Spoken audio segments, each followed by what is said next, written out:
اعوذ باللہ من الشیطان الرجیم بسم اللہ الرحمن الرحیم وصلی اللہ علی محمد وآلہ الطیبین الطاہرین المعصومین بسم اللہ الرحمن الرحیم یسبح للہ ما فی السماوات وما فی الارض۔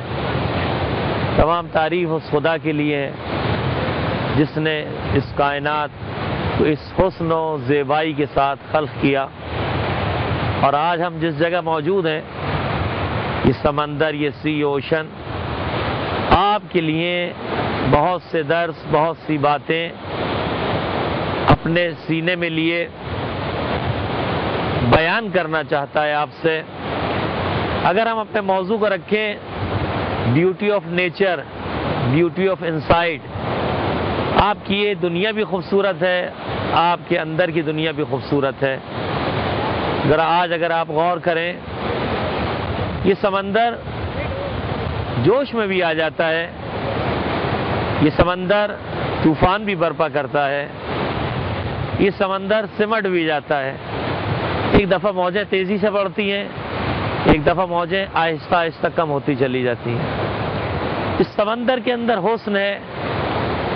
جیسے جیسے آپ آگے بڑھتے جائیں گے آپ کو گہرائی ملتی جائے گی، اور جیسے جیسے گہرائی ملتی جائے گی اس گہرائی میں حسن طبیعت اور زیادہ آپ کو ملتا جائے گا۔ اس گہرائی میں آپ کو لولو ملیں گے، مرجان ملیں گے۔ جیسے جیسے گہرائی بڑھتی جاتی ہے سمندر کا ظرف بڑھتا جاتا ہے، اور ایک بہت وزنی ٹنوں جہاز کو یہ کتنی خوبصورتی سے اپنے سینے پر سنبھال لیتا ہے، اور وہ جہاز آپ کو لے کر چلتا ہے۔ یہ سمندر اپنے اندر کیا حسن رکھتا ہے، ہمارے لیے کھانے پینے کی چیزیں بھی رکھتا ہے۔ خدا یہ فرماتا ہے کہ ہم نے تمہارے لیے اس کے اندر مخلوقات پیدا کی ہیں، تمہارے لیے اس میں غذا فراہم کی ہے، آپ اس سے مچھلیاں پکڑتے ہیں، وہ آپ کے لیے ایک بہترین پروٹین ہے، آپ کے لیے ایک بہترین غذائیت ہے۔ میرے عزیزو، جب ہم خوبصورتی پر غور کرتے ہیں تو ہمیں چاہیے کہ ہم حسن طبیعت پر نظر کریں۔ نہیں، آپ نے یہ نہ کہیں کہ سمندر جب طوفانی ہو جاتا ہے تو وہ ہر چیز کو اٹھا کر پھینک دیتا ہے، سمندر جب طوفانی ہو جاتا ہے تو ہر چیز کو تباہ و برباد کر دیتا ہے۔ سمندر سمٹتا بھی تو ہے، ایسے ہی میری اور آپ کی طبیعت ہے۔ جوش میری طبیعت کا حق ہے، لیکن ہوش بھی میری طبیعت کا حق ہے۔ ہاں، یہ سمندر سر ٹکراتا ہے دیواروں سے، لیکن جو مضبوط ہیں وہ اپنی جگہ پر قائم رہتے ہیں، اور جو بودے ہیں، وہ جو کمزور ہیں، اس کی موجوں کا اثر برداشت نہیں کر پاتے۔ یہ ظرف پر ہے۔ اب جیسے دیکھیے، اب یہ موجیں آ رہی ہیں، اگر میں ان موجوں میں ایک چھوٹا سا اگر گھروندہ بناؤں، اور یہ گھروندہ بنا کر یوں ایک گھروندہ تیار کروں، اور اس کو میں یہ کہوں کہ اب یہ گھروندہ نہ ٹوٹے اور سمندر کی موج اسے نہ توڑے، یہ نہیں ہو سکتا۔ کس کی کمزوری ہے؟ اس گھروندے کے ظرف کی کمزوری ہے کہ یہ موج کے پیار کو برداشت نہیں کر سکتا، یہ اس کی کمظرفی ہے۔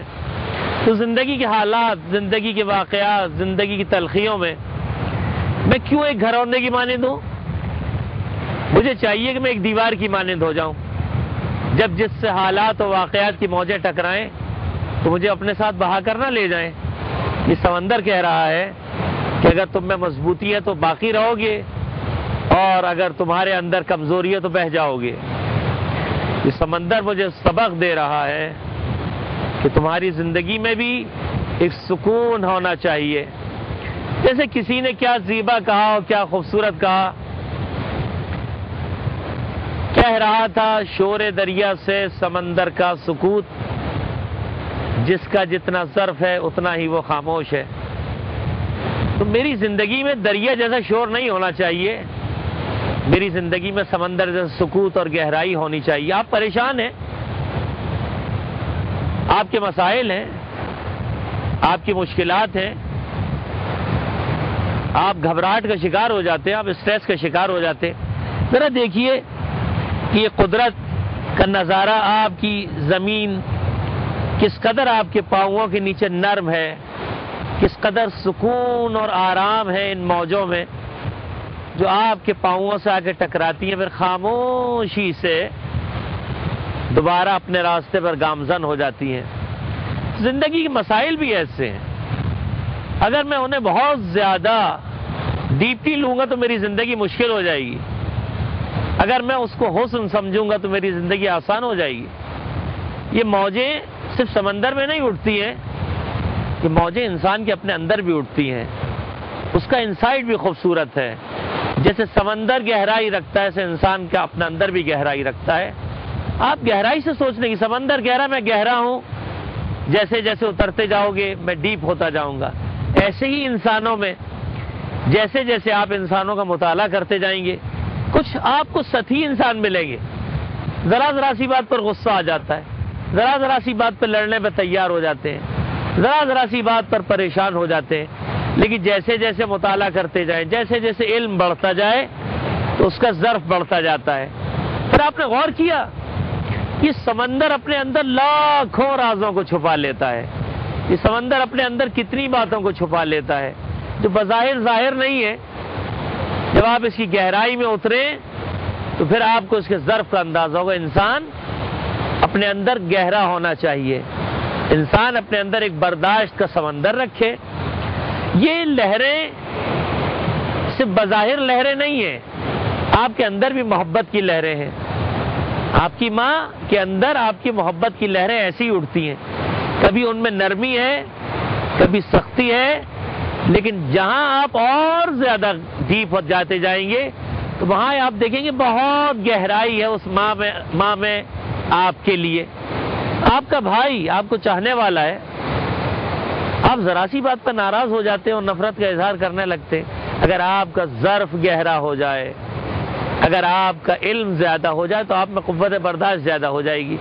جیسے میں نے کہا کہ سمندر منو ٹنوں جہازوں کو اپنے سینے پہ چلاتا ہے، کہ میرے اندر اتنی قوت نہیں ہے کہ میں بہت سی باتوں کو اپنے سینے کے سمندر پہ برداشت کروں اور لوگ میری زیبائی کی تعریف کریں اور لوگ کہیں انسان اپنے اندر سے کتنا حسین ہے۔ یہی موجیں محبت کی آپ کی بہن آپ کے اندر رکھتی ہے، آپ کی زوجہ آپ کے اندر رکھتی ہے، آپ کا باپ اپنے اندر رکھتا ہے۔ مایوسی گناہ ہے، آپ طبیعت پر اگر غور کریں تو آپ کو پتہ چلے گا ہر طرف آپ کو حسن ہی حسن نظر آئے گا، پھر آپ کی شکوے خود بخود دور ہو جائیں گے، آپ کی پریشانیاں خود بخود دور ہو جائیں گی، آپ سمندر کی طرح ہو جائیے۔ دیکھیے جیسے میں چل رہا ہوں، جب میرے قدموں کے یہ نشان بنتے تو نشان بنتے جاتے ہیں، لیکن کیا ہوتا ہے کہ جب یہ ایک موج آتی ہے تو ان نشانوں کو مٹا دیتی ہے۔ مٹاتی ہے کہ نہیں مٹاتی؟ بالکل مٹا دیتی ہے۔ کیا میری زندگی میں ایسا نہیں ہو سکتا کہ میں زندگی کی بہت سی تلخیوں کو، لوگوں کی بہت سی باتوں کو سمندر کی نرم موج کی طرح مٹا دوں، اپنے دل کی تختی سے مٹا دوں اور صاف و شفاف خوبصورت منظر؟ دیکھیے یہ موج آئی، جو میرے نقش پا تھے اس نے مٹا دیا، اب یہ دوبارہ اپنے سفر پہ گامزن ہے اپنی خوبصورتی کے ساتھ۔ یہ زندگی خوبصورت ہے، یہ زندگی حسین ہے، جوانی بھی خوبصورت ہے، انسان کی باتیں بھی خوبصورت ہیں، حتیٰ کہ انسان اپنی زندگی میں کاملاً ایک حسن کا مظہر ہے۔ جیسے حضرت عیسیٰ علیہ السلام گزر رہے تھے ایک جگہ سے،